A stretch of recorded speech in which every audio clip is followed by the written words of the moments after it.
What's good, y'all? It's the Demouchets REACT, and we're back with another video. Who we got today, C? Today we're back with another American reaction. Super excited about this video. If you're new to us and we're new to you, make sure you scroll down, hit that subscribe button, and turn on the post notification bell because we're on the road to 200K. And we cannot get there without you guys, alright? Join the family. Without further ado, let's get into the video. Let's get it. Strange, unique diaspora communities across the world that you wouldn't expect. Now let me explain. This world has a lot of people, and often these people move. The end. No, I'm just kidding. You gotta deal with me for like 15 more minutes. But the point is, you know, when I research the demographics of a country, most countries in this world have a minority group. And the overall majority trend of most countries is that they usually have a minority group from a neighboring country. For example, like Serbia, they have a lot of Hungarians. Kazakhstan has a lot of Russians, so on and so forth. Neighboring countries usually make up the largest minority group. But once every so often, when you study the demographics, you start to find these small, unique, obscure, unexpected communities halfway across the world from the motherland, and you start to wonder, how did that even happen? Now, we've mentioned a few of these in a few episodes, like the Polish Haitians, or like the Kalmyk Buddhist community in South Russia, and those are just a few of the strange, obscure, unique communities across the world. However, in my free time research, which is very far and wide in between because I'm always doing country episodes, I decided to make a video on 4 diaspora community groups that I find pretty fascinating and the history behind them and how they became to be. So here we go. The first diaspora, the mystery of the Afro-Abkhazians. So for those of you who don't know, Abkhazia is an unrecognized, but they self-proclaim themselves as a state entity. Many countries still consider it part of Georgia, but Russia considers it as its own separate country. Complicated, but we're not here to discuss that. We're here to discuss about a certain people group that you can find there. Today, there is a small community of people that are descended from Africans that live in this small little area in the Caucasus region of Western Asia. It's so weird calling the Caucasus region Western Asia because it's like its own thing, but it's technically Asia. It's whatever, you get the point. Anyway, historically it was documented that there were at least a few villages that were predominantly inhabited by Afro-Abkhazians. And it's more confusing because people don't exactly even quite know where they came from. There are 2 main prevailing. I think my question would be, it's not even a question, it's just the uniqueness of those. I don't know if that was hats. Oh, yeah. Or that was like their hair or something. Sure. I really got to catch another glimpse of that, but that was different. Yeah, that was unique. It was. Now, you know our hair can grow like that. Oh, yeah, we go straight up with it. Yeah, but it did look like something was on like the head. Strap almost. Like, we got to play it back. Let's just do that. See, okay, yeah, like that one. It looked like that, bro, that's like a fro. Hair. You think? Bro, that's like a fro. Could be. It's different, okay. That were predominantly inhabited by Afro-Abkhazians. And it's more confusing because people don't exactly even quite know where they came from. There are 2 main prevailing theories. One from the Russian Academy of Sciences, Ethnology and Anthropology Institute. They claim that these Africans were brought in from an Ottoman slave ship. During the Ottoman Empire times, they typically interacted with the east coast of Africa and the Indian Ocean with the Arab slave trade. And they claim it was most likely from a ship that was wrecked off the coast of Abkhazia, carrying enslaved people that most likely came from Sudan or Somalia. The enslaved people were allowed to settle there, and then inevitably they intermixed with the Abkhazian community. They took on... and I think at the end of the day, it's a fact to know that there was both enslaved groups that came here.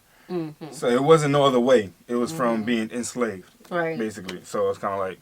Yeah, they all the way across the world. That's what it is. Okay. Yeah, basically.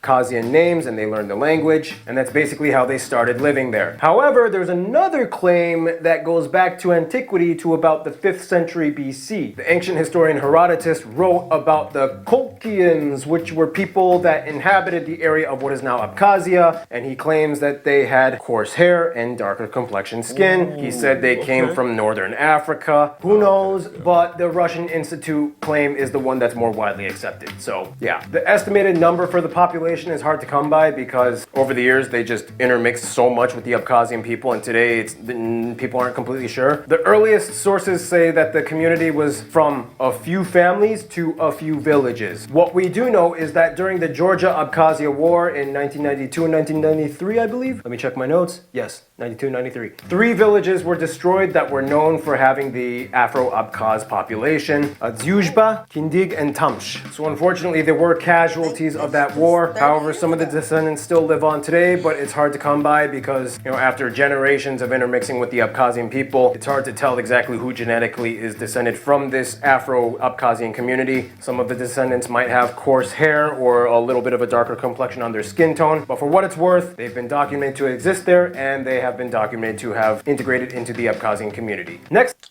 Well, I guess they must have been loved, even though there was warred upon back in 1992. People was intermarrying and mixing, and that's just like here. That's just like other places. You know, of course, eventually it'll be accepted to, you know, marry.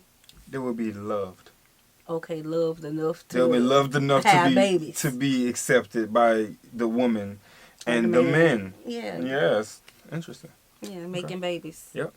Community. Lebanese Ivorians. Now, Lebanese people can be found all over the world, everywhere, especially in like Brazil and like South America. I don't know, they love South America. And it's actually not even uncommon to find them in a lot of African countries as well. Remember when I went to the Central African Republic, I told you that most of the major businesses were run by Lebanese people? Like that. So Lebanese people tend to gravitate more towards the Francophone nations of the world because, you know, they have a French history. And in Africa, you'll often find them in the Francophone countries of Africa. However, the country that they have the largest diaspora in Africa is the Ivory Coast, Côte d'Ivoire. They have an estimated population of about 300,000 in this country alone, which is about 1% of the entire country's population, 7% of the largest city's population, Abidjan. It's crazy. So many Lebanese people in the Ivory Coast. How did they get there? Well, they basically came in 2 waves. There was the Durable wave in the 1920s after World War I. A lot of them were actually trying to head out to the Americas, like Canada or the USA, but they couldn't afford it. So many of them actually opted for the cheaper version to West Africa. And some of them were actually tricked and got on the wrong boat to West Africa and ended up there anyway. It's a long story. But the point is, Ivory Coast was a hotspot. Then there was the Nouveau family wave that happened in the 1970s up to today. Basically, it was spurred by the Lebanese Civil War, people leaving, Ivory Coast done. Now here's the thing, even though they make up a small portion of the population, they are a very successful minority group and have about a 40% stake of the entire Ivorian economy. They own and operate a lot of the businesses in the country. Now here's the thing, other than speaking the French language, they don't really have much that they do to integrate with the Ivorians and the Ivorian culture. They kind of stick to their own communities and they're very endogamous, that is marrying within their own kind, and they kind of just stick to the Lebanese culture. So that and the whole like economy thing are part of the reasons why they and their businesses are often targeted a lot by the government and like conflict moments. But nonetheless, even their former president was an advocate of protecting their minority status. And today they are a very noticeable group that plays a huge role in the Ivorian identity. So yeah. See, that is cool. I never understood why groups can become the majority. What am I trying to say? Business owners of a country. Yeah. Like that just, I don't know, like. I guess they offered something to the country that people find interesting. For instance, food. Okay. Yeah. And then I think there's deeper, you know, conversations with that because we know what happens when people come in. Here. Right. Well, out here, of course. Yeah. So that's where the information comes from. But I don't know if it's the same as over there in other... With other countries. That's what I'm trying to see. Like, is that sort of the same? Because I know here, you know, we talked about this on the channel before about...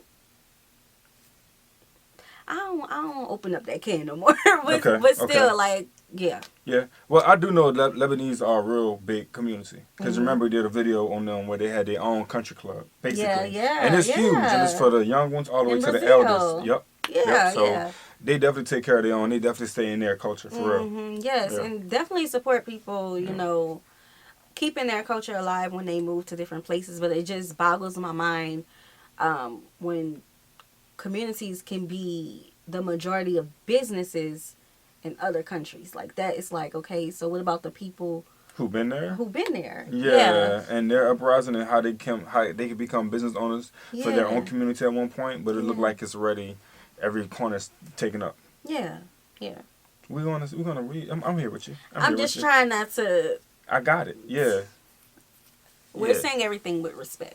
Facts. Of course, you guys know that much. Yeah. Lebanese, Ivorians, Lebanese Africans, they exist. And going off the whole French/Arab theme, let's talk about Algerians in New Caledonia. Basically, in the late 19th century, France was really playing the colonial game hard. And things were getting pretty crazy, especially in North Africa. In 1971, there was the Mokrani Revolution, which was basically an uprising that took place mostly in Algeria. France obviously wasn't happy with this. They put about 200 men on trial, mostly Algerian, and as punishment decided to deport them and serve in labor camps all the way across the world to New Caledonia as their sentence. Over the next 28 years, they would send over 40 convoys of these types of people that they would deport, carrying over 2,000 extra men, mostly Algerians. There were some Moroccans and Tunisians in there as well. Once they finished their sentence, they were not allowed to return to France or North Africa. They were forced to live in cultural alienation by being forced to live under French law and customs. Obviously, no Algerian women were brought over, so they had to marry the local Kanak or French women in New Caledonia. And it wasn't until 1930 that these forced Francification measures were disposed of and they were finally allowed to reclaim their North African/Arab identities. Today, about 15,000 New Caledonians are descended from these Algerian deportees. And even though today their descendants identify fully as New Caledonian French citizens, every so often they might take a pilgrimage trip to Algeria as sort of like a rite of passage to see the ancestral homelands of their grandfathers. It's an interesting story. Algerians in the Pacific. And sticking with the theme of Pacific Islands, here's our last strange diaspora community. Now, we already did videos of all three of the Micronesian sovereign nations, Palau, Marshall Islands, and Federated States of Micronesia. And we already mentioned that each one, up until the 80s, was under US sovereignty until they had referendums and gained their independence. And in gaining their independence, shortly after, they gained the Compact of Free Association Agreement with the US. Basically, it meant that people from these countries are able to freely come to the US with no visa, and they're allowed to live and work there. And they can easily obtain citizenship if they desire to do so. Now, of course, during the Compact of Free Association time, many Marshallese took the opportunity to move to the US as it offered more work and a more steady life. And today, there are estimated to be about 30,000 Marshallese people living in the US. Now, here's where things get a little interesting, because most Pacific Islanders, you know, Polynesians, Micronesians, Melanesians, typically when they move abroad to the US, they go to either Hawaii or the West Coast because of the proximity to the Pacific Ocean, you know? Okay. But for some reason, you'll notice that about half of the entire Marshallese immigrant community lives in Arkansas, specifically the town of Springdale. About 15,000 of them live in this town in Arkansas. Now, you're probably wondering, why on earth did a bunch of Pacific Micronesian Islanders decide to live in the middle of mainland USA, Arkansas? Well, two words: Tyson Foods, the world's largest poultry meat distributor. Long story short, they used to hire a lot of Marshallese people in their subsidiary plants in the Pacific Islands. And then, of course, after the Compact of Free Association was established, many Marshallese people were transferred to the corporate headquarters located in Springdale, Arkansas. Okay. So it's like they just kind of followed where the business went. Yeah. Random, middle of nowhere, mainland America city. Now, granted, a lot of the Marshallese people have... Wait, that is random, because I'm like, Arkansas? Yeah. Nothing wrong with our Arkansas people, okay? We have business there. But... Arkansas. Well, they never thought about it. No, and didn't see that coming. And we've never ran into anyone. Surprisingly, yeah. Yeah. Yeah. Interesting. All right. Integrated pretty well with the Arkansas community. A lot of Marshallese people tend to follow the Baptist Christian faith, which is also prevalent in Arkansas. You know, they speak English, they enjoy things like American athletics, so on and so forth. But yeah, it's just kind of interesting. A bunch of Marshallese people in the middle of Arkansas. So there you go. Those are just 4 interesting, strange diaspora communities that I came across. Just wanted to... Now I got to see what type of culture that they got going on out there. Because, you know, usually whenever a group of people come over to new locations, they bring their culture with them. So you have festivals, you got your foods, you got things like that. You got your ceremonies or whatever, you know, they do for those type of moments. So I just like to know what they got going on now, because it's like right there. I'm trying to think, like, I haven't seen not one person. Yeah. Well, I can tell you they out the way. They be chilling, they mind their business. So yeah. So that was interesting. Yeah. The one that was the most interesting to me was... What was the It wasn't the Lebanese. It was the other one. Which one? Afro's. No, it was the other one. The one with all the men had to go over to the island. Yeah, the Algerian. Yeah. And Mine as well. The island. Cocadosha. Something like that. You tried it. It was closer to what I was going to say. Knew something. Hey. Yeah, that was the interesting one. Nah, I feel that. Cause it's like just thinking about like history and the migration of people through whatever reason. Mm-hmm. It's like, it's just interesting how people had no heart and separated people. Nah, real talk. It was power. Yes. And they had the right to do it in that time they did it. So they didn't think about repercussions. They thought about, oh, this is available to do. Let's just do it. Right. My grandmother used to say, everybody in the world is connected. We all family in some type of way. Mm-hmm. Yeah, so let us know if you knew of these diasporas, and let us know of a diaspora that we probably would think is like really, really interesting. Yeah. Because we know there's so much more out there. And look at us. We got something right here in the States. Yes. So, interesting. Yes. So we hope you guys enjoyed this video with us. Like this video, subscribe, turn on the post notification bell. We have enabled our super thanks if you like to support the channel that way, as well as our reaction request form is in our description box below. We'll see you soon. Peace.